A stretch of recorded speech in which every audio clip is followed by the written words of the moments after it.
Discover if the legs up the wall yoga pose is right for you. That's right, and we're going to help you determine if this pose is something that's going to be thumbs up or thumbs down based on your individual health needs. You need to know if it's going to be good for you or not so good.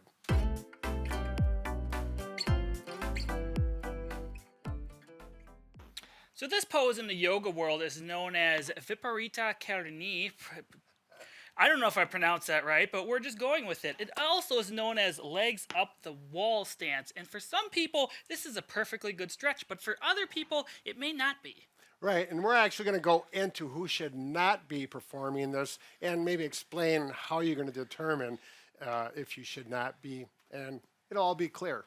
So this pose may be a thumbs down if you have any of these conditions, and you want to make sure to check with your doctor before doing them. So the first one is if you have heart problems, especially something like congestive heart failure.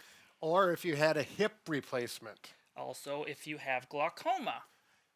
Or if you have kidney failure. Or if you have failure of the liver. Or if you're pregnant. And if you have uncontrolled blood pressure. Right. Again, you need to check with your doctor. This is something that should feel reasonably comfortable, no pain. You're going to feel a hamstring stretch. As you can see, Bob is feeling that right now. He's shaking his head.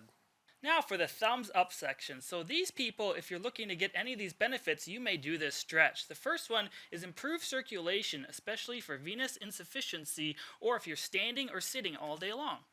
Or it can help you with distress. Yes, de-stress and take it easy. Next is ease pain and some muscle fatigue you may have in your legs. It also increases flexibility in the legs, especially in the hamstrings like we've already mentioned. And it can also help you decrease your back pain if you keep doing it. And if you're having some issues, you can also put a pillow under your back or your buttock to help relieve some of that. Right. Personally speaking, I know this looks like a pose that would help stenosis, which I do have.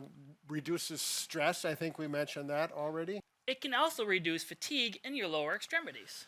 Now, this one, none of us have any experience with, but we understand it can help alleviate menstrual cramps. And it can also help you fall asleep. Boy, that'd be a long time with your legs up falling asleep.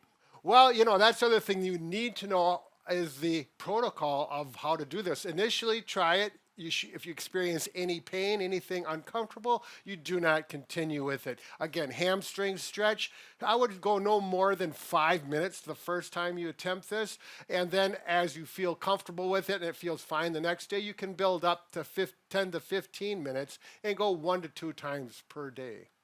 All right, so we're going to finish up here. Decide whether or not you're going to do this. Make sure you're healthy with it and be careful. Be happy. And be whatever. Be helpful. helpful. Yes, we'll get this down.